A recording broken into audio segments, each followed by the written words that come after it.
first of all, I want to say thank you so much to all of you for being here. Thank you for these fantastic papers. I really believe we have the most interesting subject matter to begin with, and was quite impressed and happy with the depth of, with the thoughtfulness of all four of these papers. So I'm very much looking forward to our discussion.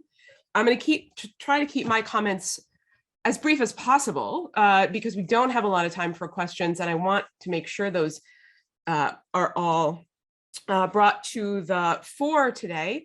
So I am going to skip formal introductions. All four of these people are on Twitter, on the internet. You can see their previous work. You probably know them.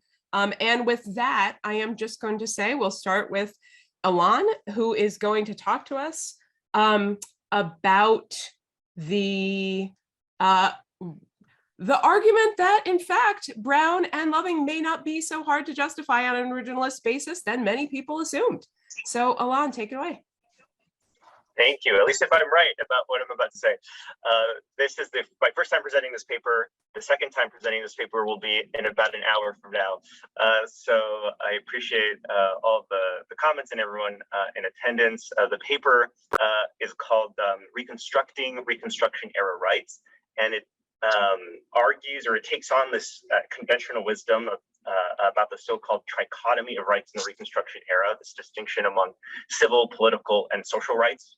The trichotomy was critical to the court's reasoning in Plessy against Ferguson, and it is widely accepted among modern scholars that this trichotomy accurately reflects the meaning of the 14th Amendment and the rights to which it does and does not extend. So social rights excluded, political rights excluded, but civil rights included. So what my paper tries to show or argue is that at least if Section 1 is written in legal language, which is sort of this claim that I make in my short book on the 14th Amendment, then I think the trichotomy does not actually make sense. I don't think it accurately reflects the distinctions among the types of rights made by antebellum courts and scholars. I think instead of this trichotomy, they really adhere to two different dichotomies. Maybe they make their own trichotomy, but there was this dichotomy between civil and political rights, which I think is actually pretty widely accepted. And then this dichotomy between private rights and public privileges, which is also widely accepted in some areas of law. And my claim is it's also relevant to the privileges or immunities of citizenship analysis. And so I think once you unearth these two different dichotomies, actually a lot of the discourse during Reconstruction is consistent with these rights, civil, political, and public privileges, rather than social rights. Why does this matter? As Carrie mentioned, I think it helps us answer two prominent questions, namely the correctness of Brown v. Board and Loving v. Virginia, if you're an originalist, right? That is the world I've been writing in and that I'm writing in, and you might not hear about that. But I certainly do, and I think many people do. So if, as I claim, the Privileges or Immunities Clause, 14th Amendment, covers civil rights, which I think is actually widely accepted, and that it doesn't have anything to say about social rights, whatever those are, that's a made-up concept, which I'm going to say, then it covers marriage, because marriage was not a political right, and it was certainly not a public privilege. It was a civil right. It's at least covered by the 14th Amendment, and the question then becomes whether laws prohibiting interracial marriage are part of this system of caste legislation intended to maintain white supremacy. And I think the answer is quite obvious. All one has to do is look at what Chief Justice Taney said in Dred Scott. The anti-miscegenation laws were the key indicator for him of the so-called degraded and inferior status of Black persons, right? So combine the fact that the amendment reaches marriage, Taney's language about the meaning of the anti-miscegenation laws, and I think you get Loving v. Virginia, sort of an easy case. But Brown v. Board would be harder because public education was not a political right. And so I think the question whether the Privileges or Immunities Clause applies to public education is to ask whether it covers public privileges. And if the clause does not extend to public privileges, then Brown was wrong. If it does, then I think the 14th Amendment at least applies to Brown, and it becomes, again, just a merits question of whether separate is in fact equal or an abridgment of this privilege of citizens. Okay, so that's the stakes. And in my short remaining time, I'll just sort of assume for sake of argument what I've argued previously, and I think many agree with, is that at a minimum, the Privileges or Immunities Clause of the 14th Amendment covers the same rights as Article 4 of the original Constitution, the Privileges and Immunities Clause, the Comity Clause. And then I'll just briefly go over three propositions. First about social rights in Article 4, then about public privileges in Article 4, and then the takeaway why I think maybe the Privileges or Immunities Clause might treat public privileges differently than Article 4. Okay, so first let me just say things about social rights. The Comity Clause, again, the Privileges and Immunities Clause, provides that the citizens of each state shall be entitled to all privileges and immunities of citizens in the several states. It was a comity provision. It required a state, say state A, to give citizens of other states the same privileges and immunities that state A gives its own citizens, right, when those other citizens from those other states travel to or come to and reside in state A. So the question in antebellum law was therefore, what is the scope of the privileges and immunities covered? What is the scope of the privileges and immunities that a state must give to citizens of other states when those citizens come and reside in their states? Well, the first thing I argue in this paper is nothing, zilch. There's nothing in the antebellum Comity Clause jurisprudence even remotely identifying a category of social rights. None, it just wasn't. It was widely accepted that the clause covered civil rights, which are just natural rights modified by the laws of civil society in which all free governments must secure, and not political rights like holding office or voting. And I canvassed dictionaries and treatises and cases and the congressional record for the period, and I can't find a single indication that social rights, whatever those are somehow excluded from privileges and immunities of citizenship. Social rights, I show and try to argue, is just another term for civil rights or for all rights stipulated for in the social contract. Under any definition I could find of social rights, civil rights were covered. Civil rights, in the sense of the Comity Clause's distinction between civil and political rights, civil rights would be covered within that meaning of social rights. Okay, what about public privileges? This is harder. There's no case directly on point, but we have sort of these three sets of sources that suggest the public privileges are not covered by Article 4, by the Comity Clause.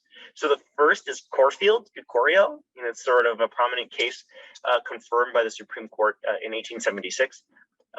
Corfield was 1825, but the Supreme Court itself weighed in 1876. The common resources of the state, like its fisheries and public lands, they were not privileges common to the citizens in the several states. They were these privileges unique to citizens in a particular state, or as the court said in 1876, they were privileges of special citizenship rather than general citizenship. And so part of the rationale for excluding them, you didn't have to extend access to public resources, the natural resources, to citizens of other states. Part of the rationale was that they weren't common to citizens in the several states, and also just resource exhaustion. The state was allowed to ensure sort of the preservation of the resources, which meant it could limit access to them and to its own citizens. The second set of sources here relates to antebellum systems of poor relief. So I tried to show in the paper that it was widely accepted that a state could remove a pauper who was liable to become a public charge to the state of his legal settlement. The poor relief laws were limited to those local citizens who contributed taxes for their support. And then the third set of public privileges that I look at relates to corporate privileges. Numerous laws reserved the right of incorporation to a state's own citizen. And moreover, a state could also refuse to recognize foreign corporations. So these cases all sounded in similar reasoning. Whether to grant or recognize such a privilege was a matter of mere municipal regulation. It wasn't this natural right, this matter common to citizens in the several states. So I think it, so no argument or case or treatise definitively makes this case, but I try to show that put all together, it seems very clear that public privileges were not covered by Article 4. A state did not have to extend those public privileges to citizens of other states. Okay, the question then becomes whether the Privileges or Immunities Clause covers these public privileges. Again, if it has to.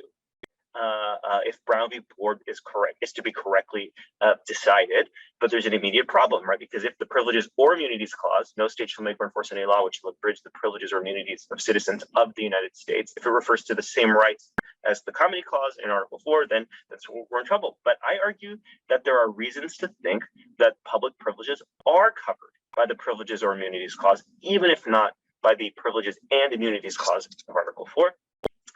If I may mix a related metaphor, again, there's no smoking gun, silver bullet evidence for this, okay? It's just sort of logic, text structure.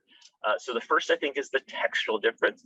The Comity Clause guarantees equality in the privileges and immunities common to the citizens in the several states. The Privileges or immunities clause guarantees all privileges and immunities of a United States citizen within a state. I think that would include not only these privileges of general citizenship, but also special and local citizenship. Second is sort of the obvious reason that comity concerns are irrelevant to the privileges or immunities clause. All citizens of a particular state pay for the support of public privileges and should get to enjoy them sort of equally. Third, if the clause does for this intrastate discrimination what the comity clause does for interstate discrimination, what I'm arguing, then it effectively is just this federalized version of the state equal privileges or immunities clause, which I haven't talked about yet today, but they were written to tackle corporate privileges. So public privileges were understood to be privileges of citizenship. Maybe not general citizenship, but certainly of state citizenship. And then the last thing I'll say is every single Republican but one in the debates over what would become the Civil Rights Act of 1875 thought that public education and public privileges to which everyone contributed through taxation was a privilege of a United States citizen. So perhaps such privileges are not common to the citizens in the several states, but I do think they are privileges of a citizen of the United States in a particular state. Okay, so I'll just stop here. If I'm right about all this, then I think loving is an easy case because marriage, it's not a public privilege, not a political right, it's a civil right. Loving is actually easier than Brown. But I think Brown is also easy because public education as a public privilege is covered by the privileges or immunities clause. The question then boils down to whether separate schools are or not equal. That's a question on the merits.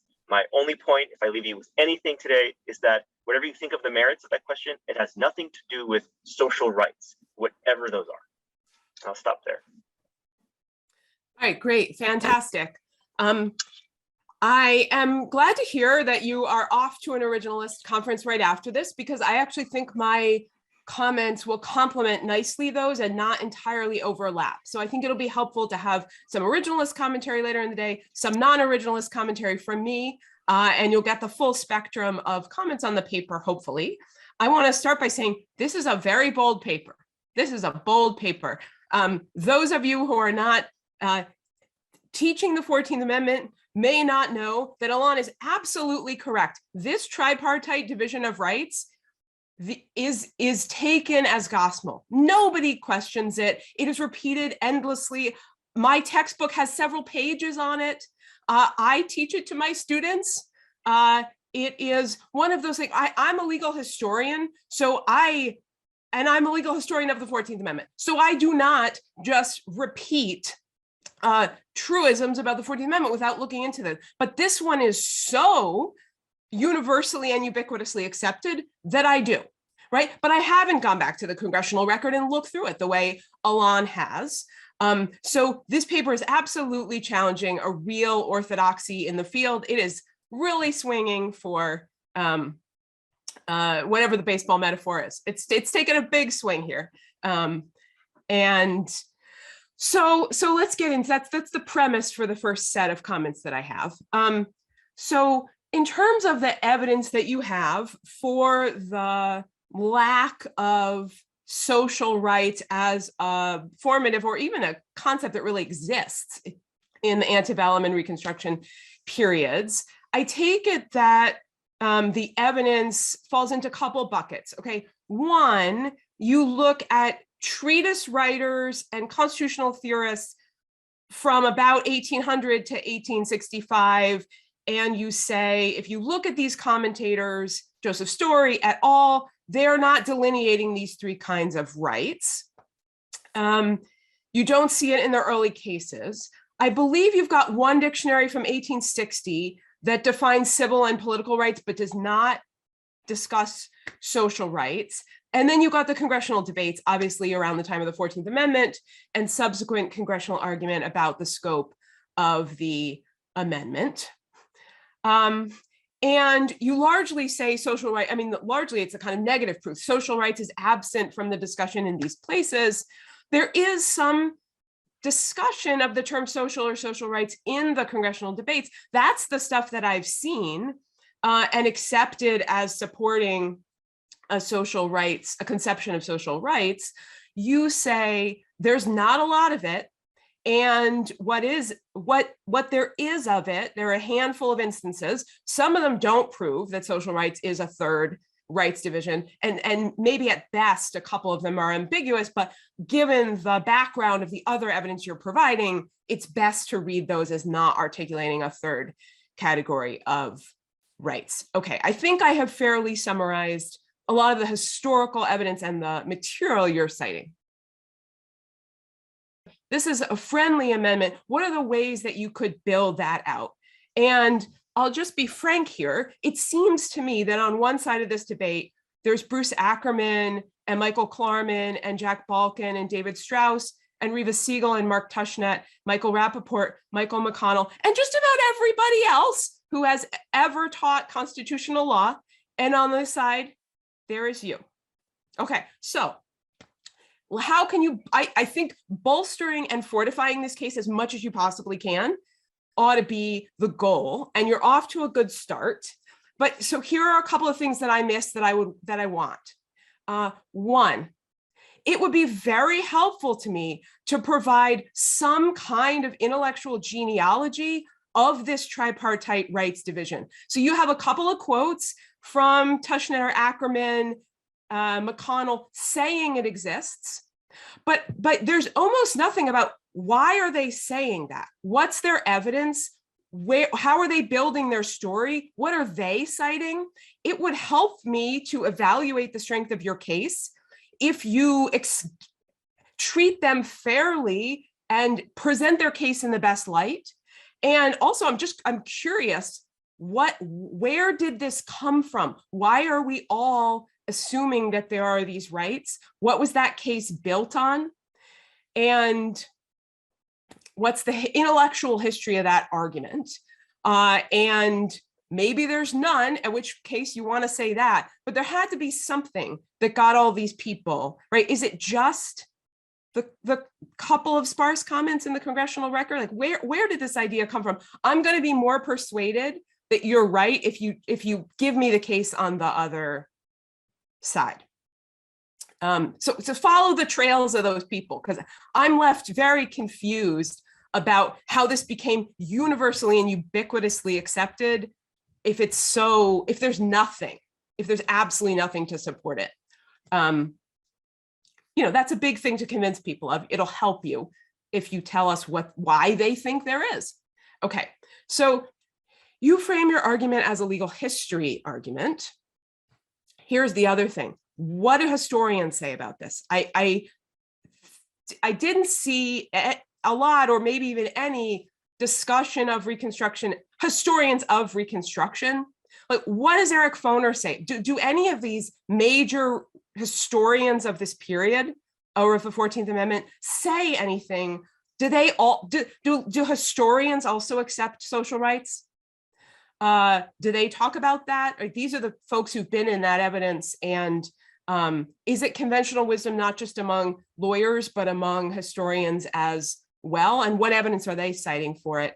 And if they aren't, that's a good piece of evidence for you. If Eric Foner doesn't think there are social rights in this period, I want to know that, and it could help you. But I also want to know it if he does think there are.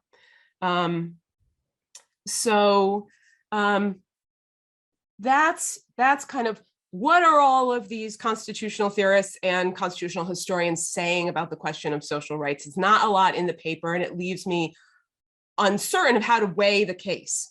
So now let me take on a more of an originalist perspective and say there are some additional originalist tools that the paper doesn't use, and I wondered if you had thought about it. The first thing I want to say is I think you cite one dictionary. That just raises alarm bells for me. I think it's good practice to try to look at a broader array of dictionaries from the period. And if none of them are citing social rights, great. That's a good thing to say. It would just reassure me that you're not cherry picking, because that's been a persistent criticism, cherry picking a dictionary. So just fortify yourself against that claim by doing a broader survey of what the dictionaries are saying. The other question I had was about corpus linguistics, which is all the rage these days. And I wondered if that provided any insight into the meaning of social rights. So I actually a skeptic about corpus linguistics. I have a lot of questions about it. I don't generally, I'm not completely convinced of its utility as a tool for constitutional interpretation, but here I actually think I would be very curious to see, and it could really help you if you can also say, you know, I looked in this database and social rights, it's not in the newspapers, it's not in the magazines, it's not in the books, it's just, I'm looking, you know, I'm doing a broad data survey now at this point, and social rights is not a category that people are using. There's probably interesting stuff to be found in those databases, or if you're not using them, I'd be curious why not use those databases. I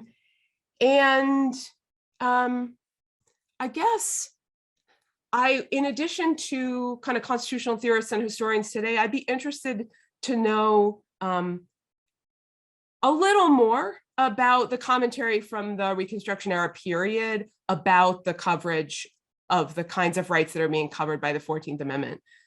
You know, what are people publishing about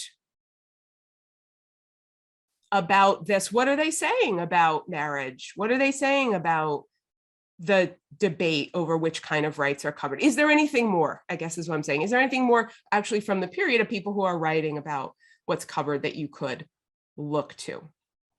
Okay, so those are all additional evidence, more work that you could engage in, ways to, but I think some of it will be very helpful to bolster your case because you're trying to make such a big one. All right, so now let me shift to some challenges to the actual argument that may be different from the ones you'll get later. So here's one point. On page 12, you say, the legal methodology adopted here refutes the claim of non-originalist scholars that the amendment was irreducibly ambiguous as to which rights it applied. That's Tushnet. You say, once one looks to the antebellum legal history of the comity clause, any ambiguity dissolves. Okay, I'm not sure. So in favor of saying any and all ambiguity goes away, that's bold and frank, and there's a shock value to it. On the other, here's what you lose by framing it that way. Constitutional historians and theorists being told that your paper solves any ambiguity as to the coverage of the 14th Amendment, just, I think, a priori that's going to get a lot of people disagreeing and get their dander up. So I want you to think about the framing of this wipes out ambiguity. It just feels like a shark circling blood to make that kind of claim. And so let me be the shark a little bit. Here, one question I have is, if there was no ambiguity, why was it so unclear, even right after and for a long time, right?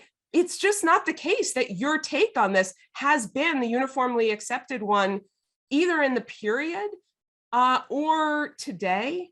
I particularly am thinking about the slaughterhouse cases, and I wonder if it would be useful to mention the slaughterhouse cases, which are probably contemporaneously in time the most important interpretation of the very constitutional clause you're interpreting. And because one thing about the slaughterhouse cases is they are wildly conflicted and uncertain about what is being covered by privileges or immunities or what its meaning is. Obviously, they're politically motivated. You may think they got it wrong, but the fact is there are different and multiple interpretations and a lot of lack of clarity. And I guess if it is so clear that we have civil rights and we have political rights and everyone understands it in the way that you're talking, I don't understand why we have such contention over the coverage of privileges or immunities. If it is as clear as you say. And then, so the other question would be, why has nobody made, this solves huge problems in constitutional interpretation. Why has this not been argued for 150 years?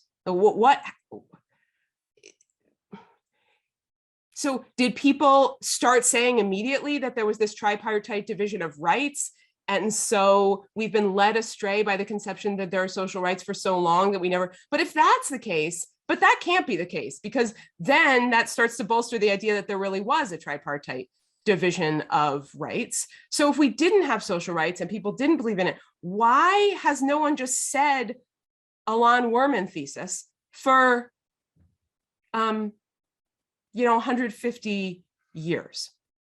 And then I guess finally, I wanted you to say more about the original public meaning. I think you are making an original public meaning argument, although you don't fully articulate it in those terms and build it out in those terms. But if you are saying that there was a familiar and agreed upon original public meaning of the Privileges or Immunities Clause, and that it didn't, and that social rights wasn't part of it, and that civil rights like marriage and education would have been understood to be included in it, I just have a lot of questions then about the folks who ratified the amendment. So I think what you're telling me is all the people who ratified the 14th Amendment understood that the amendment reached education and marriage and protected people's rights to education and marriage. And even though vast majorities of people were vehemently opposed to interracial marriage in this period and desegregation of the schools, they were comforted by they were so confident that the Equal Protection Clause and the separate but equal principle would prevent integrationist efforts that they happily voted for the 14th Amendment, knowing that it was going to extend rights to Black people in the field of marriage and education. That's to me is the biggest question I had. That's to me seems the most implausible piece of the paper. It would be, I guess I'm saying grapple with that, because it seems to me that I have to accept that in order to accept your argument, and I'm having trouble accepting that. And I would be interested to hear what you have to say about that. But I am so glad that you wrote this. I have been repeating the social rights idea without studying it for 10 years now. And I am going to look more into this and keep thinking about it. So thank you very much.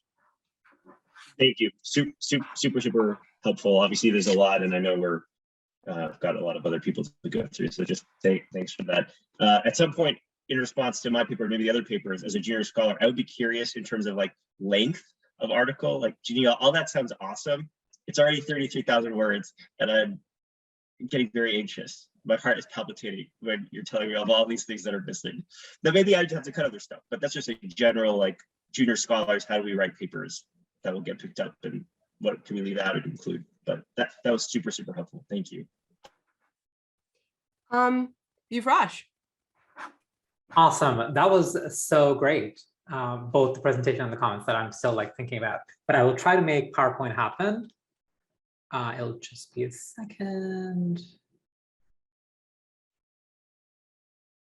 All right. I'm gonna move this here. Can people see a screen? Wonderful. So again, I want to begin by thanking the organizing committee and especially Professor Franklin for such generative, thoughtful engagement, such wonderful papers, and it's great to be in conversation with you all. The paper I'm presenting today is a very early draft of a paper called Racial Equality Compromises. And this piece is one in a series of articles that I'm writing about racial and transitional justice in the United States. So throughout American history, struggles over racial equality have routinely ended in compromise. The Constitution's framers handed slaveholding states structural advantages in the name of national unity. The Reconstruction era promised racial equality, but ended prematurely with the Hayes-Tilden Compromise of 1877. And even landmark civil rights laws and decisions like Brown versus Board of Education made concessions of Black rights to appease white supremacists.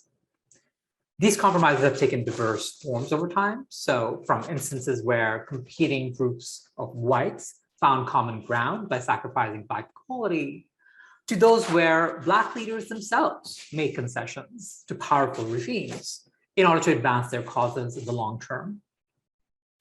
My article argues that America's racial equality compromises have systematically restricted the rights of Black people. These recurring compromises have generated inequality and distrust rather than justice and unity, and they further threaten the pursuit of a multiracial democracy today. Now, the American political system was designed around compromise, and many people see compromise as a desirable, necessary aspect of policymaking. However, not all compromises have the same value. Given America's racial history, Americans must learn to differentiate between compromises that serve democratic aims and those that reproduce unequal and undemocratic power relations. So this is where my article aims to make two main contributions. First, it identifies democracy-constraining features of compromise gleaned from the racial equality compromises of the past and the voices of Black advocates. And second, it cautions against accepting these features in the racial equality compromises posed for our current moment, including on issues like policing practices and voting rights. In part one of the paper, I identify the work of critical race scholars who recommend more systematic analyses of compromise than those typically found in legal scholarship. And here I rely especially on the work of Professor Derek Bell and his idea of racial compromise. This section then introduces transitional justice and political science scholarship that addresses the relationship between democracy and compromise. In particular, in part one, there are two distinctions from these other fields: compromising versus uncompromising mindsets, and principled and unprincipled compromises, which I use throughout the article to analyze racial equality debates in American history and law. Part one also offers a novel distinction between different types of uncompromising mindsets. I argue that the uncompromising mindsets of dominant groups stems from an unwillingness to give up power and status that they have long assumed to be legitimate. In contrast, the uncompromising mindset of subordinated group stems from an unwillingness to suffer continued disempowerment and second-class status. So these two mindsets can actually be understood as having different democratic value. An uncompromising mindset among members of subordinated groups is more legitimate because it is capable of securing justice and improvements on the status quo in ways that uncompromising mindset of dominant groups is not. My article argues that even if compromise is viewed as a democratic virtue, which it obviously is in the United States, the uncompromising stances of dominant and subordinated groups should not be treated as equally problematic, because the latter uncompromising stances can produce democratic goods. Part two traces a longer history of racial equality compromises from slavery to civil rights. And this historical overview is supplemented by a closer examination of two moments: the Atlanta Compromise Speech of 1895 and the Democratic National Convention of 1964. Exploring this history demonstrates how compromises over racial equality have sustained white supremacy and stifled racial justice in the United States. And this view stands in contrast to the standard American valorization of compromise.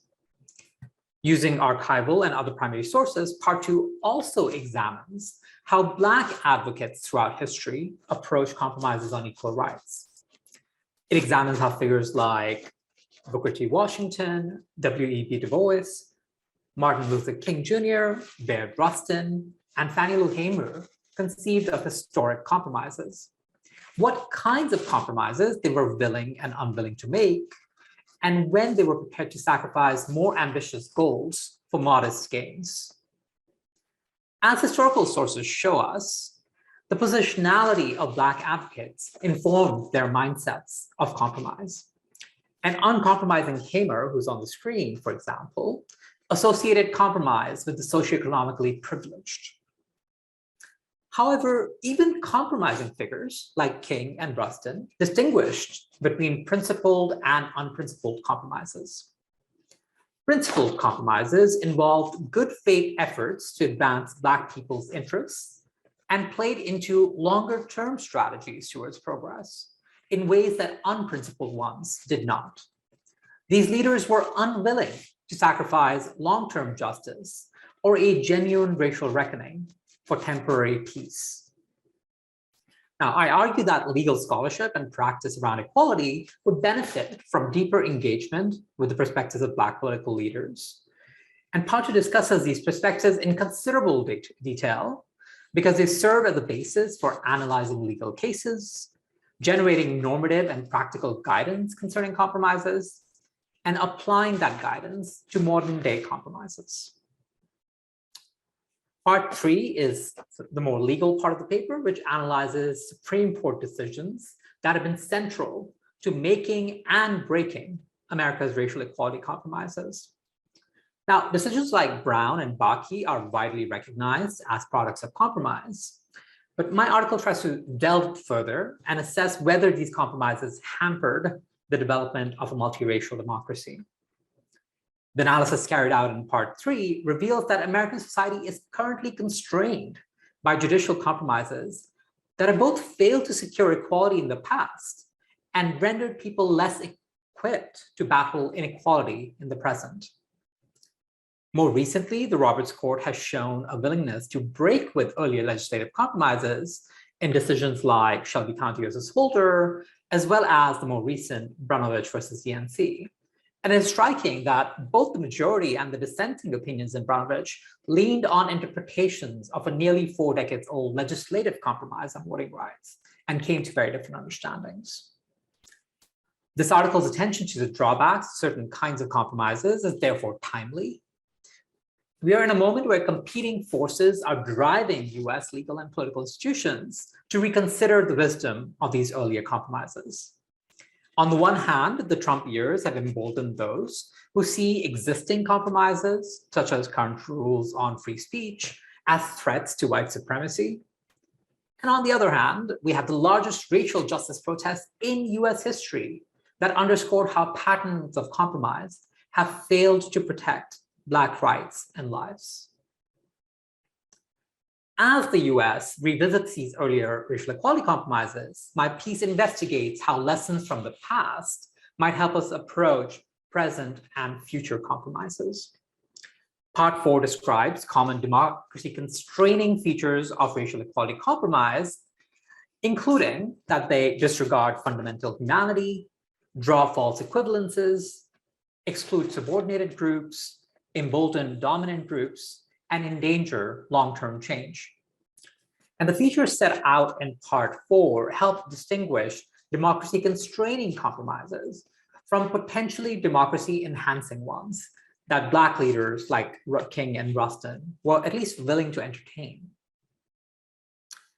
In Part 5, I study current racial equality debates in light of these harmful compromises of the past and the voices of Black advocates of the past and present. Lessons from the past are particularly relevant, I feel, to the issue of police reform, where racial justice activists fear that policymakers will enact empty compromises without actually making the necessary structural changes. On other issues where there appears to be less of an appetite for compromise, learning from how the uncompromising approaches of white supremacists worked in the past shows us that we should not cave to their uncompromising equivalents today. I suggest that these lessons are relevant to issues like voting rights, the Senate filibuster, and Supreme Court reform. So to quickly sum up, the dominant American ideology of compromise valorizes the American genius of compromise and the great compromisers who held the Union together. Unfortunately, the same ideology is routinely deployed to accept racial injustice in the United States, giving us the illusion of democratic progress while impeding a multiracial democracy. My article aims to challenge this dominant view of compromise by learning from Black advocates who lived through past equality compromises.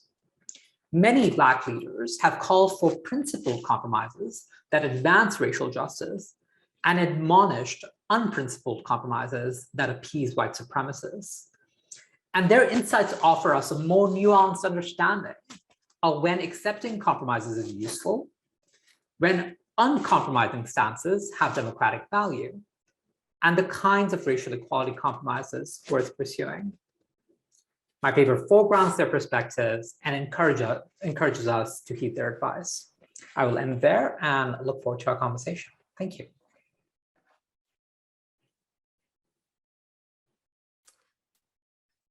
All right, fantastic. So this article reminded me of Alon's actually, and Travis's in some ways, in that it takes on a bit of conventional wisdom. I think it's absolutely correct that there is much celebration of compromise in political science and in law, and that there could be a lot more nuance around the idea of compromise. When you were describing in the early parts of the paper the rosy view of compromise, it really rang true to me. There's so much discussion of the benefits of bipartisanship, of compromise in political science.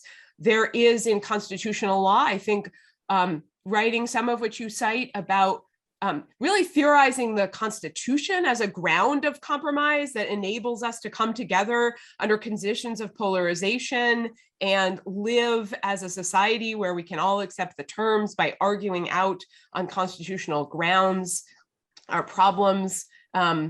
Legislatures are obviously the main site where compromise is celebrated, but I think there's been a lot of writing about the court also as a place where compromises are hammered out, particularly just during Justice Kennedy's tenure, where his writing was diagnosed as, and sometimes praised as, brokering compromise between the sides on difficult issues. So I think you're absolutely right that that more nuance is required here, and there's a lot of pretty unqualified celebration of compromise. So I appreciate the paper in calling attention to that. I also very much appreciated the distinction you make.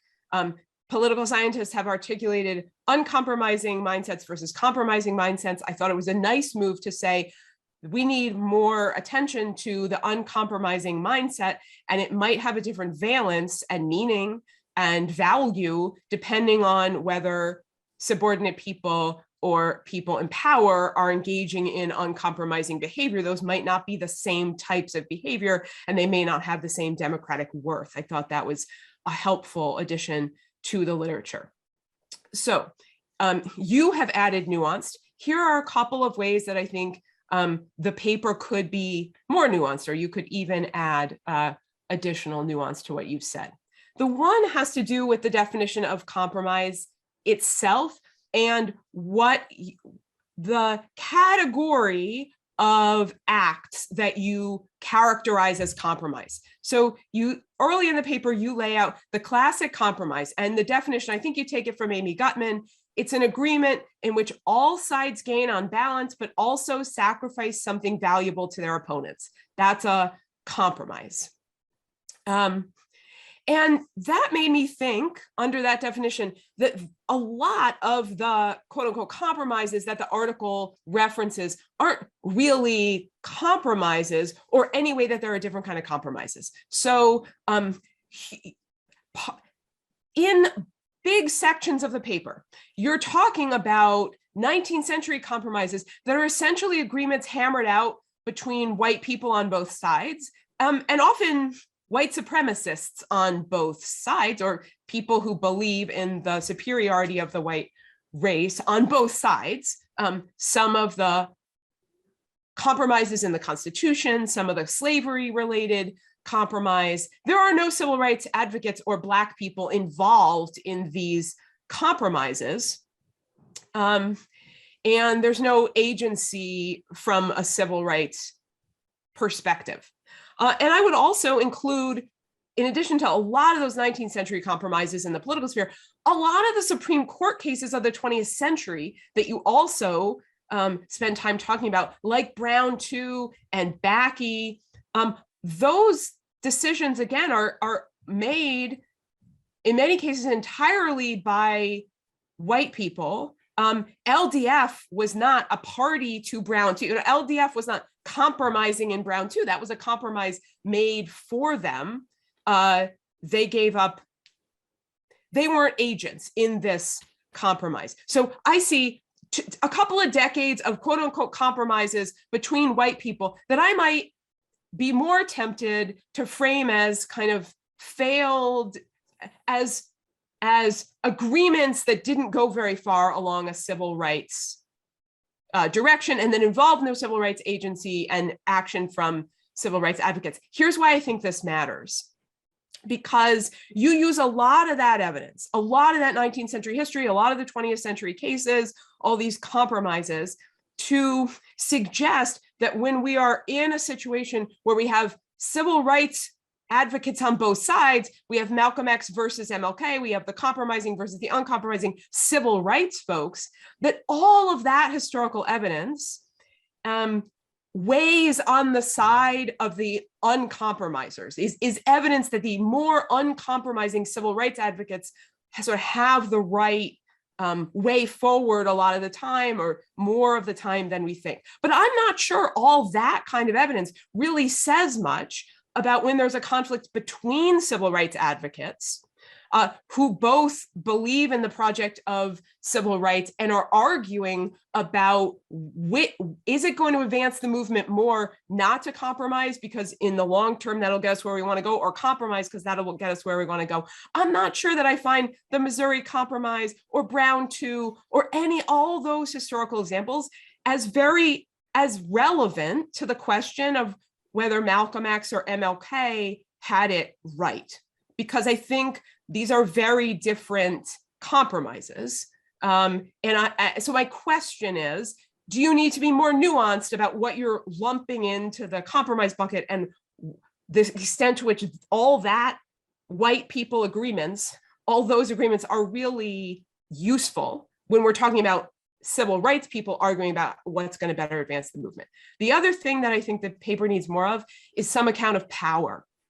So there are places in the paper where it makes it sound like if only they hadn't compromised, if Brown 2 hadn't said deliberate speed, if various of these historical examples or Supreme Court decisions had taken a more uncompromising stance, we would have gotten better results. My question is, does that put the cart before the horse or get that the wrong way around? So it seems to me that the reason things didn't work out is because Nixon was elected. He appointed 4 Supreme Court justices. They had a very different view of racial justice, affirmative action, school integration. And it really wouldn't have, the fact that Brown 2 was compromising, the compromises you cite seem to me the product of power shifts and the product of the civil rights movement's inability to get its voice heard and to get people into positions of power. So is it the compromise that's leading to the bad results, or is it the power structure that's producing these compromises? And again, does that then raise questions about how much this evidence really tells us about what civil rights leaders should do? And then that brings me to my final question, which is, I'm really focused on this question of how much all this historical evidence helps us figure out what civil rights leaders should do. You lay out a bunch of guidelines, but it seems to me that in most cases, the civil rights leaders on both sides are going to agree with your guidelines.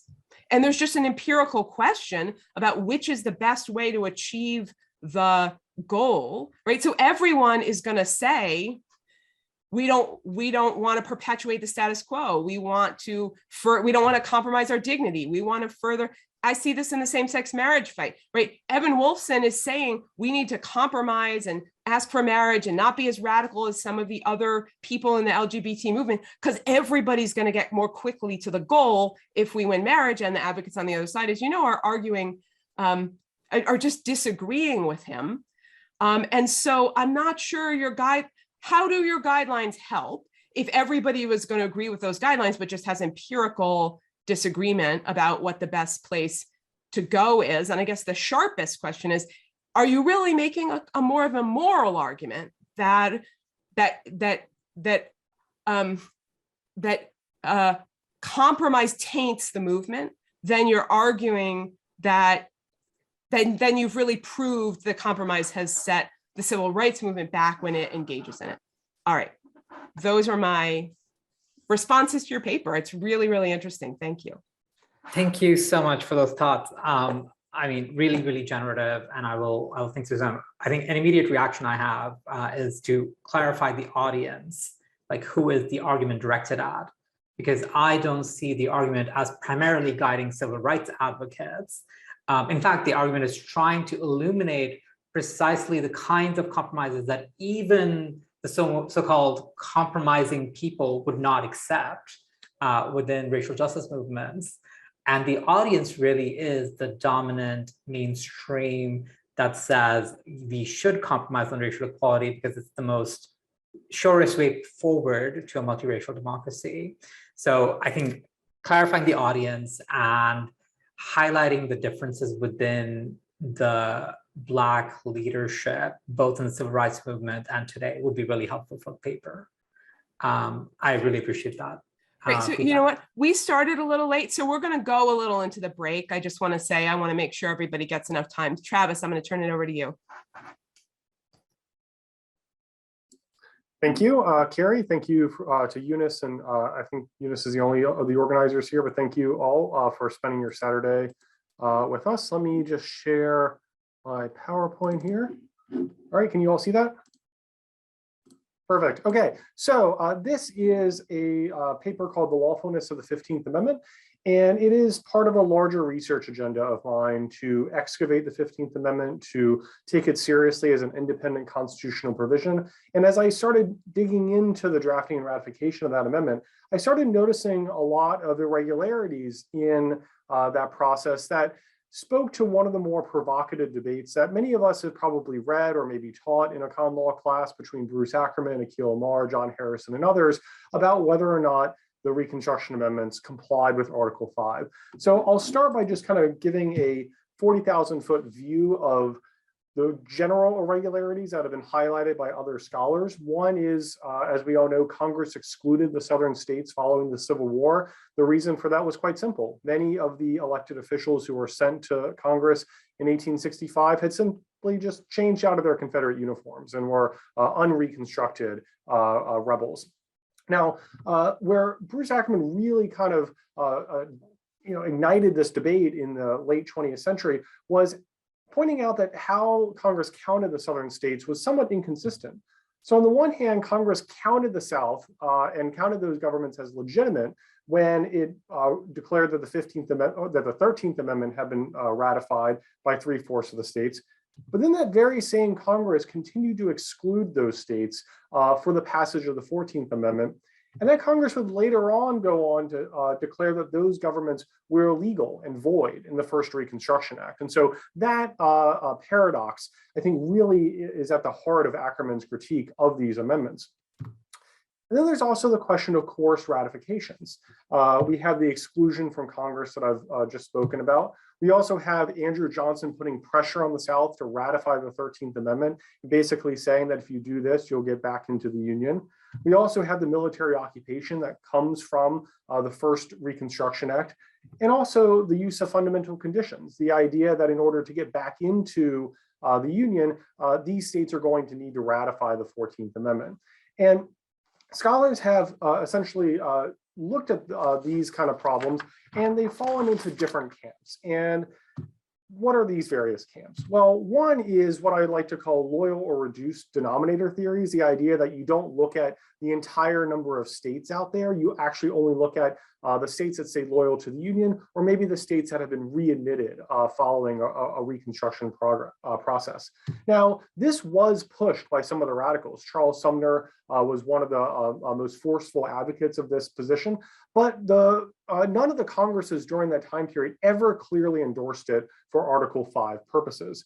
And in the modern era, Akhil Amar and Chris Green have both written a reduced or loyal denominator defense that we should only be looking at these particular states. Now, Ackerman has his very famous dualist theory of constitutional change. Reconstruction is one of his constitutional moments. And the point that I take issue with most in this paper is Ackerman focuses exclusively on the 13th and 14th Amendments. He deals with the 15th Amendment, essentially in the endnotes of the book. And his constitutional moments consolidating event is the election of 1868, which is before the 15th Amendment is even passed by the lame duck 40th Congress. Now, Amar also has a different theory, one that relies on a full denominator. Here, he takes a very aggressive view of the guarantee clause and says that the southern states have lapsed into a period of unrepublican governments because of secession, because of restrictions on free speech, and most importantly, because they are disenfranchising a huge portion of their adult male population. We also have John Harrison, who has also been a leading voice in this debate, and he borrows principles from international law to argue that there's essentially a de facto government in these southern states, and those de facto governments can bind their successors. And so what this paper does is kind of say, look, a lot of these kind of flaws that you all have pointed out, they apply to the 15th Amendment, but there's actually 3 unique problems with the 15th Amendment that require some type of answering under any of these theories. And so what are these different unique problems? Well, one is New York's rescission. So New York ratified the 15th Amendment in April of 1869, but it rescinded that ratification after Democrats won in the 1869 off-year election.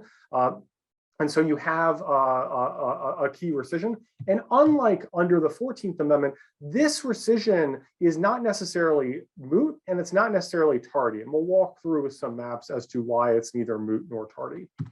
The second unique issue is Indiana's rump state legislature. So here, Democrats try to resign en masse. They did not once, but twice. And the second time they attempted to do it, they were stopped from doing it in the state Senate, where the doors were literally locked and the presiding officer said that they had not properly resigned. And in the House, the speaker determined that the quorum requirement that existed in the Indiana state constitution for passing state laws did not apply to the federal function of ratifying a constitutional amendment. So Indiana, we have a unique issue of a northern state legislature where the ratification has an internal problem with it.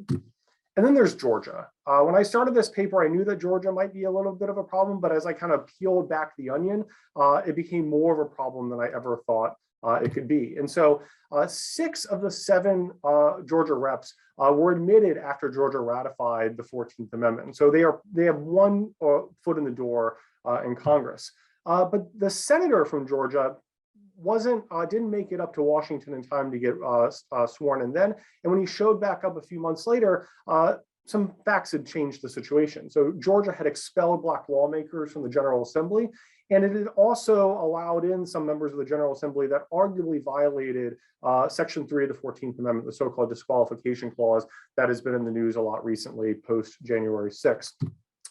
There was also a very contentious debate over Georgia's 1868 electoral college votes and whether or not Georgia counts as a state for purposes of the electoral college. After that debate, the new 41st Congress was seated and all of Georgia's representatives and senators were excluded from that Congress. That same month, Georgia rejected the 15th Amendment, becoming the first reconstructed southern state to do so.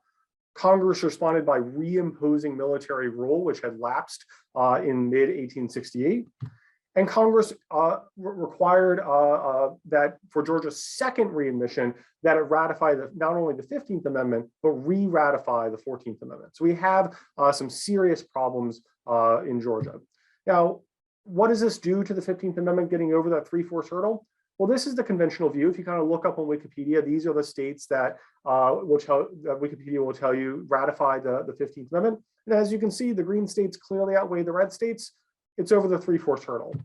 But if you look at what Secretary of State Fish listed when he proclaimed the 15th Amendment in Congress, he actually flagged that New York was a little bit of a problem because it had attempted to rescind. And he also counted Georgia a little bit differently because of everything that had been going on there.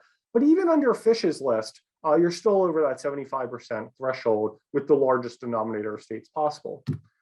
But this is really the problematized view, because you have problematic ratifications in Texas, Mississippi, and Virginia because of the use of fundamental conditions. The same arguments that Ackerman, Amar, and Harrison have put forward would apply to those states. But you also have the Indiana problem with the rump legislature, and you also have the Georgia re-expulsion and second readmission. And so for this map, you need to get to 4 of these 6 yellow states to get over a 3/4 threshold. Now you might be saying, okay, well, let's look at the loyal or reduced denominator views. How do I count to 3/4 under either of those rules? Well, if you look at the loyal denominator view, only the states that stayed loyal to the Union, you need to count both Indiana and New York. Which is particularly problematic for Amar if this is his true blue account, because New York rescinded, and Amar is on record as saying that rescission should not count. But I think that one thing that the 15th Amendment does do is it tells us that once states are kind of being rehabilitated and being brought back into the Union, maybe we need a reduced denominator approach as opposed to a loyal denominator approach. And so this is one of those approaches. It's taking out states like Texas, Mississippi, and Virginia that were never readmitted to the Union, and it's keeping Georgia out as well. And under this map, you need either Indiana or New York. So if you count Indiana, you don't need to answer the rescission question. Let's say that you are a little queasy. Say you've got a little bit of heartburn over what's going on in Georgia. Well, this is your final map. And under this map, you need 2 of these 3 states in order to get over that 3/4 threshold. And so unlike under the 13th and 14th Amendments, you have to answer a question that you hadn't previously answered. You have to answer a question about a rump state legislature in the North. You have to answer a question about rescission, or you have to answer a question about a state being kicked out of the Union and being readmitted, not just for once, but twice. And so how do I justify the 15th Amendment towards the end of the paper? Well, one is that rescission should be viewed as invalid. And I put forward some reasons as to why from a textual approach and from a historical approach, rescissions have been ignored by secretaries of states and by Congress. I argue that with regard to Indiana, Congress can make a decision about whether or not what was going on in that rump legislature satisfied Article 5's approach and put forward a kind of non-justiciable political question defense there. And I basically punt on Georgia. I admit that this is a pretty hard case, and that maybe even under any of these maps, you don't necessarily need to get to Georgia. But I'm happy to talk about that during the Q&A and during other periods of time when we can discuss things at this conference. So what are the contributions to this piece? One, it's part of my larger research agenda of bringing the 15th Amendment out of the shadows of the Reconstruction Amendments. It argues that the loyal and reduced denominator theorists need an account of when to add states to them. I point out in the article that Green and Amar are a little bit, they treat Tennessee in this kind of purgatory realm, but the 15th Amendment really kind of puts that question to the fore.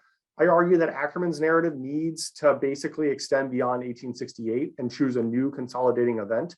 And what that event is, I think, becomes quite difficult under his theory, given how close in time 1876 is and the end of Reconstruction. I also argue at the end of the paper that the 15th Amendment is different because it relied on Black ballots.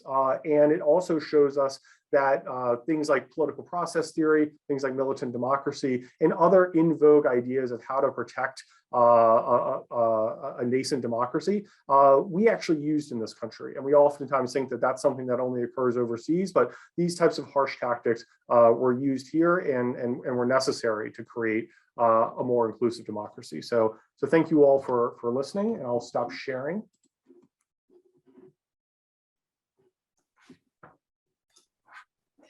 Thanks so much, Travis. I really, we have the 3rd paper in a row now that takes on a really well accepted view and really explodes it. And it's just absolutely the case that we talk a lot about the 13th and 14th, and we say, and the 15th, it's fine, or it's just like, yeah, it's not worth talking about. That absolutely happens all across lots of different constitutional sources that I can think of. So it's really fantastic that you've given the 15th Amendment this attention. And it's really fantastic that you've done so in such a clear, readable way. I really found this paper to have such a forthright and appealing style. And I really commend you on that. It's not verbiage. junking up the works in the way that it often does in law review articles. So here are my primary comments and questions. You very clearly lay out the possible problems with New York, the rescission issue, Indiana, the legislature lacks a quorum, and Georgia, fundamental condition reimposed a second time after being booted out. And you show that those questions have been ducked under the previous Reconstruction amendments, but that they really are pressing and under the 15th, and at least one needs to be answered. And I think that's great and right. And you lay out the history in the early parts of the papers, and I'm very convinced by that. And it seems to me pretty solid. So I'm going to concentrate on what I think of as part 3, but it's actually part 4 in your paper. It's kind of the normative implications of the what we should think of all this recovered evidence. And I'm going to start with my biggest, most fundamental question, which is, you say in the intro, the 15th Amendment is on solid constitutional ground. No one seriously claims that the Reconstruction amendments, including the 15th Amendment, should be stricken from the Constitution, right? So 15th Amendment is on solid constitutional ground. And you quote the Supreme Court in 1922 saying the suggestion that the 15th Amendment was incorporated in the Constitution, not in accordance with law, but practically as a war measure, which has been validated by acquiescence, cannot be entertained. But it seems to me your paper demands that we entertain that very possibility. In fact, after reading the paper, I'm really uncertain that the 15th Amendment was, I don't think it's as clear as I did last week that the 15th Amendment is validly part of the Constitution, given all the history you've excavated. And I guess I want to say, so here's the argument that you build that it is. Okay, so one set of pieces of evidence you adduce is, we've accepted it as law. Slaughterhouse does not raise questions about its validity. Numerous state laws have been struck down under it, and Congress has used its enforcement power numerous times, and that's been upheld as valid. So we have practice treating the 15th Amendment as validly enacted. And then you make the case, you kind of, as you say, punt on Georgia because it raises these difficult questions. So really, in terms of the actual period and the validity of the ratification, you are resting on New York and Illinois. And you essentially say that these are political questions, whether to recognize the ratification of those two states, and that's up to Congress to decide, and they have decided that they're valid, and so we don't have a problem. But those are first of all highly that's a contestable argument. It's a normative argument. You cite Posen and Schmidt. They're writing briefs trying to uphold the ERA, right? They're taking one side and one position in what I think is a legitimate debate about whether these are actually political questions. I'm not, I don't want to contest. I don't need to contest your view that the best way to read all this stuff is that New York and Illinois were valid. What I want to point out is, I think it would be useful. It seems useful to me to take a little more seriously the argument that they might not be valid, which I believe that some people would hold given their views of rescission or the situation in those states. And that leads me to say, one of the implications or big questions this paper raises for me is the distinct possibility that an amendment is law through assent and practice and common understanding, and that it didn't it didn't necessarily, first of all, satisfy Article 5, but that may not be the standard for whether something counts as a validly enacted constitutional amendment. At the very least, I'm going to say we haven't treated it as if that's the case, because we haven't. Originalists are not all over the history of Section 15, Amendment 15, trying to show that it's not valid, or that there's at least some real questions about it from an originalist perspective. Strikes me, leaving Alain's paper aside for a moment, it's a lot easier to argue that the 15th Amendment isn't validly enacted than that Brown or Loving are justifiable on an originalist basis, though see the earlier paper.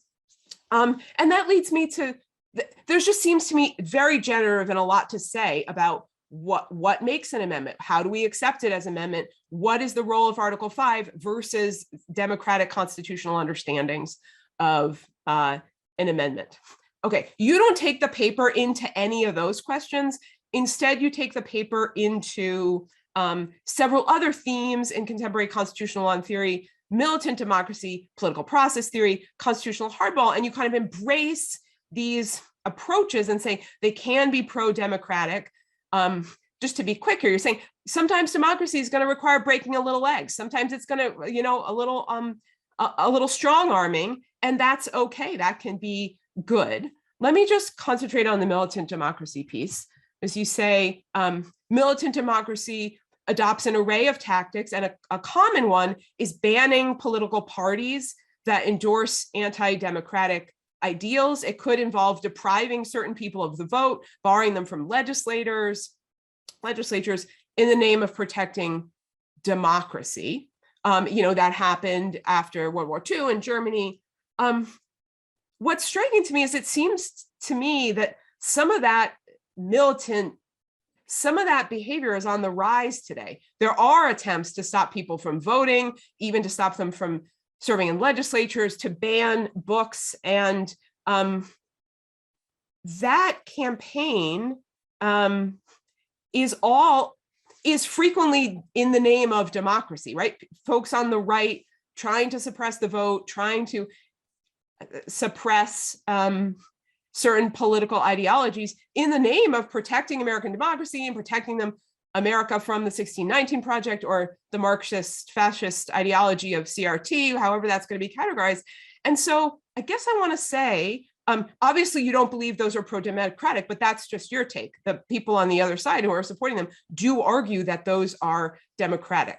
So I have some real questions about where this paper ends, that the lesson of the 15th Amendment is that militant democracy and some of these vote suppressing, political activity suppressing behaviors, that the lesson we should draw from the 15th Amendment is that those are positive and good and can help democracy, rather than the 15th Amendment teaches the standard lesson, like increase voting, let everybody vote, let everybody participate, more speech is better, more political activity is better. I want to hear, in the current context, why the lesson of the 15th Amendment is not that, but is sometimes it's good to suppress the vote. Okay, that's me. All right, I know that we're very short on time, so thank you, Carrie, for all those comments. I agree that the kind of back half of the paper is kind of gesturing towards maybe another paper. To go back to Ilan's point on length, this was a symposium piece and it was supposed to be 15,000 words and it's 27. So it's not shamelessly over length, it's egregiously over length. So there is a little bit of shame there. But I take your point on whether or not the 15th Amendment is fully complied. The paper is questioning it. I don't think it's fully questioning it, even more so than the 13th or 14th. I mean, Ackerman is making a very serious claim with the 13th and 14th. So all the kind of fundamental conditions, rump Congress problems are still there too. I'm just kind of pointing out some additional ones.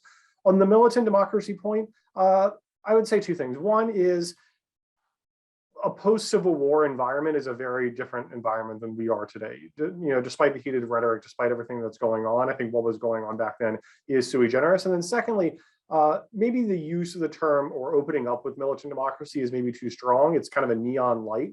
Because I do try and emphasize, this kind of political process aspect here, where this is not just militant democracy. It's not just Section 3 of the 14th Amendment. It's not just excluding the South from Congress, but it's also giving Black men the ballot and creating an interracial democracy in the US for the first time. And so maybe I should reframe that aspect of the paper, because that is a narrative that I agree with you is an important one here. So thank you for those comments. All right. Our final paper, Krell, go ahead. Well, thank you, Carrie, and everyone hear me? Great. Well, good to be here. I do wish it was in person, but it turns out that I couldn't have been in Arizona anyway. So this actually was, it's actually worked out perfectly. So I know we're short on time, so let me just jump right into it. I'm presenting this paper, Discriminatory Taint.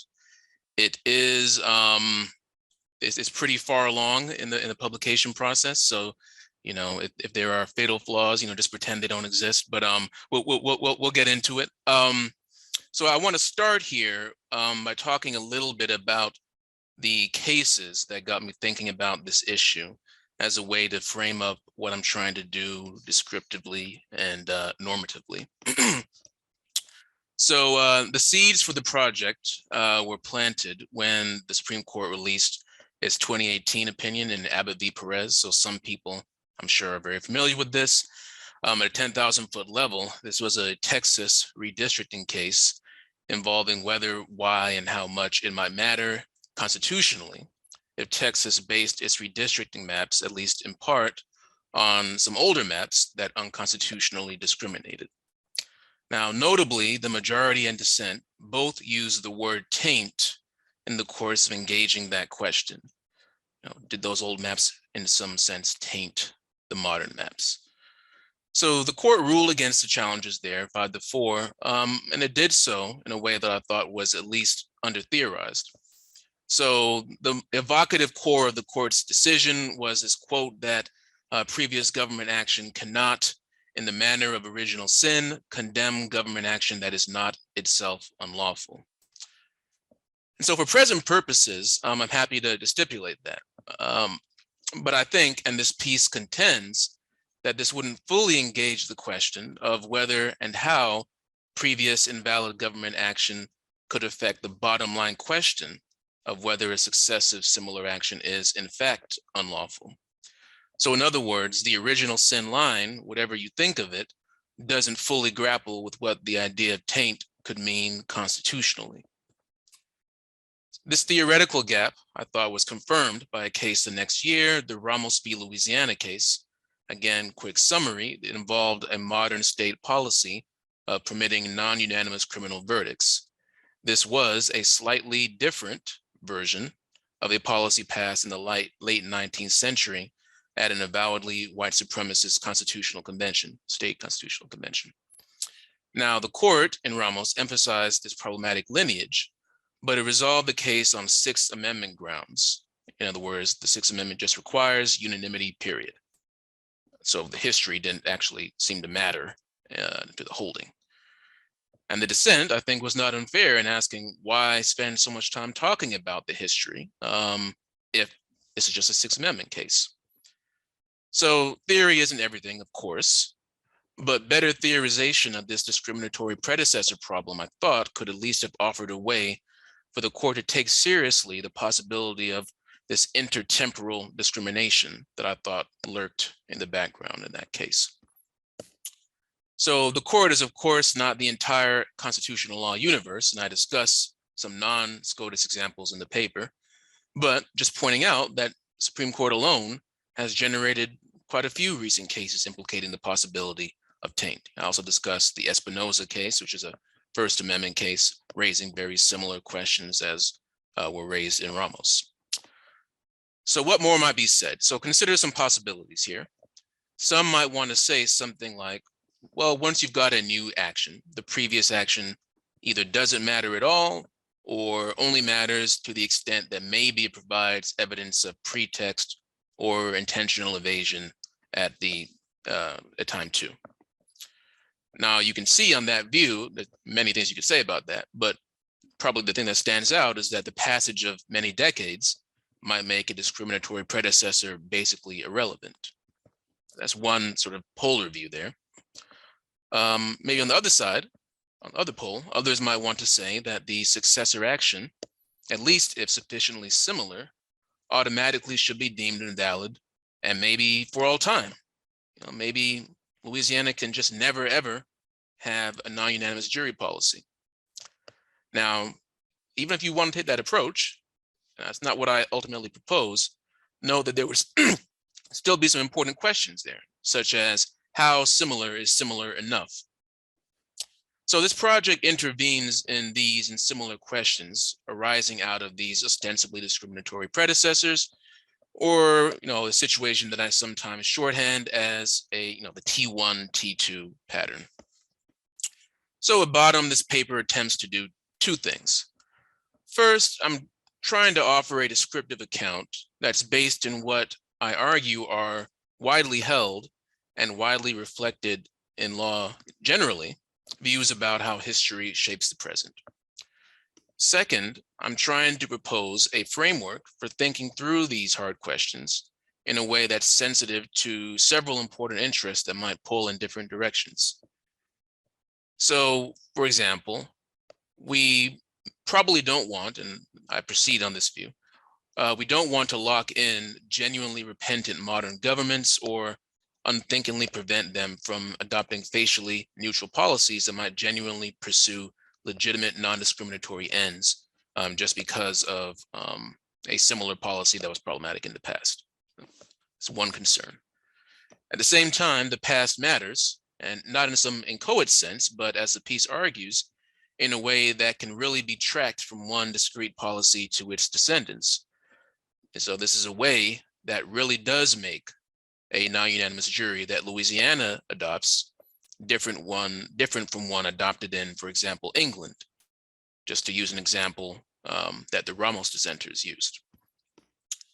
So in my remaining time, and in case you didn't have the time to read it, this is another lengthy paper. It's longer than I expected it to be, but that happens. I'll say a bit about each piece of the paper and its aims. So part one is relatively straightforward. It's historical and contemporary context. To situate the reader, I just worked from some clearer cases on the idea of discriminatory dissent. So the Oklahoma grandfather clause cases, the Texas white primary cases, which I actually argue are an example of a more expansive way in which thinking about discriminatory taint can help in state action problems, for example. But I then emphasize the degree to which arguments about discriminatory dissent continue today through cases like the ones I mentioned already and others, such as recent litigation in the lower federal courts regarding the federal immigration criminal entry and reentry statute, which I discussed in the paper. I suggest that there's currently among courts a muddled approach to these questions, but they seem to be grasping toward approaches that are either temporally maximalist and embracing history, or approaches that focus narrowly on the present to the primary exclusion of past potential discriminatory predecessors. So part two, I hope, is one of the paper's contributions. It aims to provide a rigorous but functional and flexible way to understand when it's appropriate to treat the relationship between two temporally separated policies as uniquely illuminating the second in time policy. So in other words, when it's appropriate to deem a second in time policy tainted. So here I draw on other legal doctrines and approaches that take intertemporal continuity seriously in determining present day culpability and responsibility. So I use several examples to just name one. Corporate law routinely embraces the possibility that a corporation with a certain sort of relationship to a predecessor takes on the predecessor's responsibilities. Another more headline grabbing example is the recent Pennsylvania Supreme Court case involving Bill Cosby, where a key element of the opinion was the degree to which one district attorney's promises actually constrained his successor's ability to act otherwise. But the point here is just that it's not at all unprecedented or strange to suggest that the time two policy's relationship to time one ought to inform how we understand time two responsibility or the scope of permissible action at time two. And taking that seriously permits the richer approach that I argue for, that looks to continuity and function and institution to distinguish the sorts of intertemporal relationships that ought to matter more at time two. And I attempted to defend that approach in part two. So after suggesting that we can describe a particular sort of relationship as tainted, part three concretizes it as a constitutional concept. So specifically, I argue that taint should trigger a different sort of constitutional decision rule in the sense that Mitchell Berman has popularized. Here specifically, it triggers a different way of determining whether a constitutional anti-discrimination provision has been violated. And importantly, this rule is transsubstantive, as is taint itself. The important point here, I think, is that the decision rule that taint triggers properly rejects any need for specific intent to harm. And so I position taint as offering a new intervention into otherwise long-running debates, of course, over the proper role of specific intent in these cases. So I suggest that whatever one might say about specific intent in generally, a better understanding of taint reveals that a tainted situation is a particularly inapt context for applying a specific intent approach. It's worth noting, though, that the taint concept can be useful even to those people committed to specific intent, because it can also better illuminate intertemporal pretext. So part 4 fills out some of the practical implications of my proposal.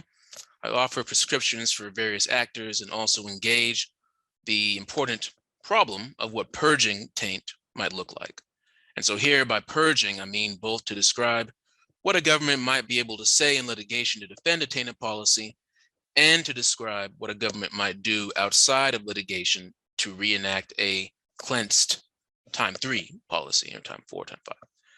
So part of the article's goal is to maneuver in a way that makes sense between saying that discriminatory predecessors are irrelevant and saying that taint is irrevocably fatal. For reasons I explain in the paper, I don't think either are the best approach, especially once you conclude, as I do, that a policy with some differences from the original policy can still be tainted. So what does taint look like? As I'm wrapping up, for courts, I suggest that taint should prompt a disinterring of constitutional disparate impact. So a government would be able to purge taint by showing the absence of such impact. And so the basic idea here is that that sort of showing shows that the harm of continuing to use the tainted form, for lack of a better word, has been minimized. What about when disparate impact persists, as may well be the case for reasons we can discuss? In such a case, I'd say courts should impose a heightened burden of showing necessity and tailoring that specifically engages with the tainted past policy. So here, governments should show that they are pursuing a legitimate non-discriminatory governmental interest that will be substantially impaired unless they deploy this policy in this form. And I argue that there are some harms that are intrinsic to carrying forward the form of a tainted rule that justify that approach. Now, this is necessarily a contextual inquiry, but the idea is to channel it better than current law does, which I hope part 1 helps show is not very channeled at this moment. Now, I also emphasize that because taint is a constitutional concept, it can and should inform how non-judicial actors approach their responsibilities. Now, I don't think it's likely that the United States Supreme Court would adopt this approach, but that doesn't preclude its adoption by other courts, state and federal, or by non-judicial actors thinking through what the Constitution demands of them. And understanding taint in the way this article suggests also indicates that a government actor that deploys taint as justification for a policy decision ought to receive some increased deference for that decision, precisely because it will be doing so in the course of carrying out what it understands to be its constitutional responsibilities. So in sum, I hope the article can advance a more rigorous functional way of identifying taint, and also articulate how and why taint should affect decision-making by judicial and non-judicial actors, and in so doing, add to some broader conversations about what it means to say a government action is wrongful discrimination. So I'm looking forward to hearing more, and thank you all for staying around. Thank you so much. Now, we are the only panel trying to fit in 4 people, so I'm just gonna take some executive action here and take the break. So we're gonna just take the break till 10:15. I have been waiting for somebody to write on this topic. I am so glad that you've done it, and that you have done it so interestingly and so well. And I think one of the things I admire most about this project is there was a generation of writing critiquing the Davis-Feeney discriminatory purpose approach and all the drawbacks of that approach and why it's going to allow a lot of discrimination to persist. And the Supreme Court, I would say, is probably even more attached to Davis-Feeney now than when those critiques were originally written. What I like about this paper is it doesn't abandon those critiques. It's perfectly consistent with those critiques, but it doesn't just replicate the old debate. It finds a way even within current discriminatory purpose doctrine to say that effects can matter, history can matter in this systematized way, in a way that I think actually, regardless, there's cross-cutting appeal. Regardless of your stance on purpose of this approach. I have just one big question. It's that very cross-cutting appeal that makes me concerned. And the big question is, will this advance equal protection in ways consistent with an anti-subordinationist approach, or will it in fact push equal protection doctrine in an even more conservative direction? So here's why I say that. We have a structure set up where we're going to look to, you lay out quite nicely a set of guidelines, right? What do we do with the history when we have current policies that seem to be affected? You're right, it's a mess, and they kind of shrug and it's all over the place. So you say, we can do a better job. We can ask, are the current policies serving the same function? Were they taken by the same actors, either the same people or the same institutions? Were they close in time? Did the governmental actor grapple with the earlier discrimination and sort of overcome it? Is the discriminatory impact or effect still present? These are the criteria we're supposed to take into account. Now, many of the cases you cite, the T1s, are older cases. In all of the cases you cite, the T1s hurt subordinated groups. Largely, Black people are the victims of the T1s you're talking about. And all of the examples you give, we've got T2s where we're worried about ongoing discriminatory taint, whether it's the death penalty or voting suppression laws or whatever, what have you. But increasingly, right, really for the last 50 years, the new crop of T1s are cases where white people are the victims. I'm talking about City of Richmond v. Croson, Adirondack v. Pena, Parents Involved, Ricci v. DeStefano, next year Harvard and UNC, right? Increasingly, because of the anti-classificationist approach of the court and the fact that we don't have a ton of classifications, formal classifications, trying to hurt minorities anymore, as you know, all these new T1s, most of these new T1s, huge numbers of the new T1s, are cases where white people are the victims.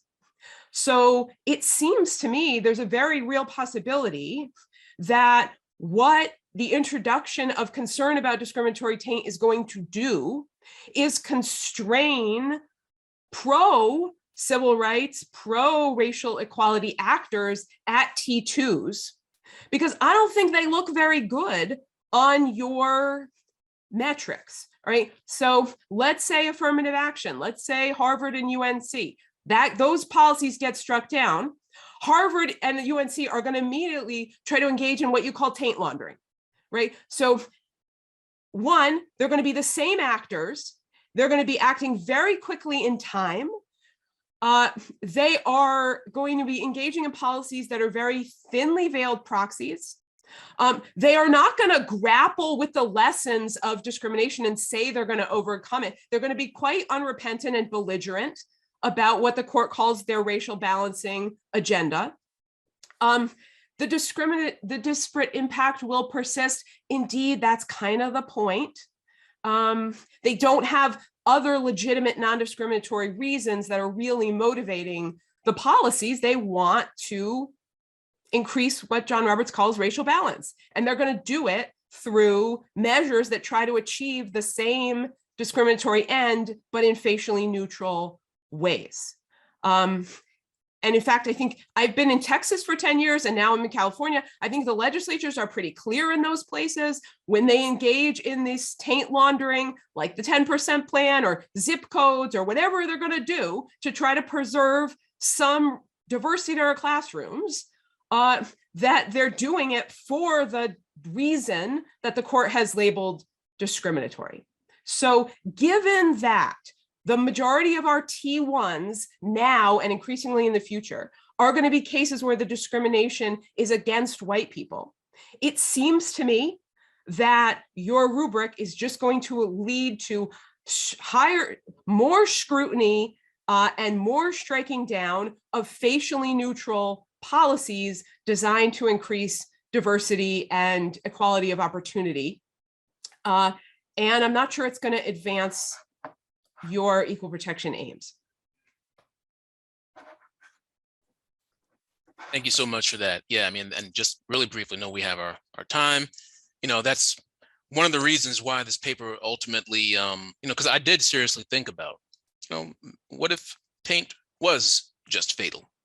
But I do think that one of the possible ways I would think about the scenario you just laid out, Harvard and UNC cases, is that as I would think through it and say, well, yeah, their follow-on policies are tainted, but again, you know, if I were the Supreme Court, the Supreme Court of 9, I would say that they're able to justify the use of that tainted and foreign policy.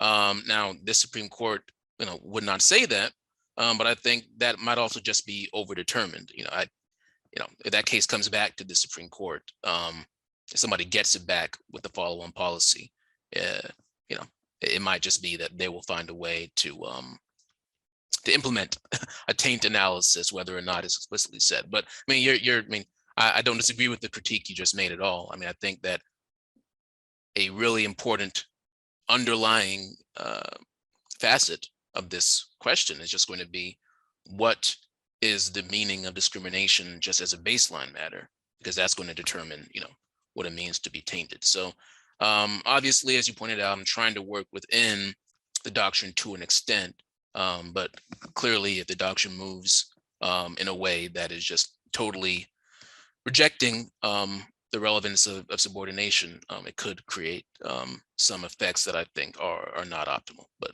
thank you for that. So we have a couple of questions in the chat. Aaron Kaplan, do you want to ask your question? Oh, this was for Ilan's, and I'm followed up with him with on email. So great. Let's go for people who are here. Okay, Craig. And the truth is, I'm on the next panel, so I actually probably need to go relatively quickly. I think I really enjoyed all the papers. That's one thing for sure to say. And I think my question, if anything, would be for Travis. I wondered about the nature, unsurprisingly, the nature of statehood. So there are various contexts in which category of statehood is figuring. Slaughterhouse cases is one of them. The ability to vote or not vote in the constitutional skeleton of constitutional amendments is another one. And I sort of wondered whether thinking of statehood as a category would cause more synthesis or more dissonance in your thought about states in that fluctuating period. Yeah, thank you, Craig. Just to be quick, just given our time constraints, you know, I think that's a big part of the debate, especially between some of the radicals like Thaddeus Stevens and Charles Sumner's about what it means to be a state. And also this really fascinating debate that occurred in early 1869 about whether or not to count Georgia's electoral college votes. And it's kind of like Schrodinger's Georgia. I mean, like they say it's a state and it's not a state simultaneously. And, you know, I think that this was highly contested at this time period. And I feel like as lawyers, we oftentimes want a usable past to kind of refer back to with what was going on back then. But, you know, looking at what occurred in Georgia, it's very difficult in some ways to kind of derive a usable past from what was going on there. So, but we can chat more about this offline like we were in the chat. So if anyone wants to just raise your hands, I'm happy to. I think we have a minute for somebody to jump in.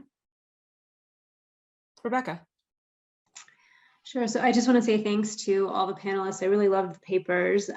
This is a comment that's directed for Yuvraj. And it follows on Carrie's observations that when we have uncompromising and compromising positions within a social movement, it's really customary to think about this as which is more effective, right? And Carrie posited that perhaps instead you are making an argument not about which is more effective, but whether it is moral for activists to compromise, especially where the compromises have democracy constraining features. And I wanted to propose yet a third model that is existent within your paper, which is something like an ecosystem of activism, right? Where, and this is on, I think you have a quote from a journalist on page 24 that speaks to this idea, right? That you need all of the groups together, and that's especially true under conditions of power distribution, which Carrie spoke about as well. So I think maybe you have this underlying kind of idea about an ecosystem of activism that includes both compromising and uncompromising positions. And then maybe the harder question, if you're interested in this model, is whether those positions are interdependent, right? So whether the postures of uncompromising activists really rely on the expectation that the compromising factions will, eventually grab what is available on the table, and then conversely, whether the sort of compromising factions rely, and that's more closely related to the quote that you have on page 24. But I just wanted to offer those thoughts about the way that social movements depend on an entire spectrum of positions. Thank you so much, Rebecca. That is so helpful. When I was here last year, Andrew Cohn asked me to think about my work in terms of game theory, which is not something I had done. But exactly this point about how these actors are interacting and how people like MLK make speeches about the threat of back nationalism and their uncompromising position in order to make their compromising stance more palatable to the white moderates. I mean, all of this is working in tandem, and I think ecosystem is a beautiful word for that. I will think through that framing more deeply. Thank you. So thank you so much, everyone. I want to say, if you have a comment that you didn't get to make, please feel free to shoot these folks an email. They had the least time because we were the most packed panel, and I really would encourage you to just drop them a line if you have thoughts. And the final thing I want to say is I really am blown away by the quality of these papers. These are papers that people at any point in their careers would be extremely proud to write. These are really accomplished and fascinating, wonderful papers. I'm very grateful that I had a chance to comment in these papers. You all should be really proud, and thanks for doing such great work. Thank Enjoy you, the rest of Carrie. the day. Those was a best set of comments I think I've heard across papers. Your thoughtfulness is so appreciated. All right, see you around, Thank everybody. you so much. Bye-bye. Yes. Thank you so much for the very thorough comments, and it's great to be on a panel with juniors. So. Great. Thanks, everyone. See you at the next panel.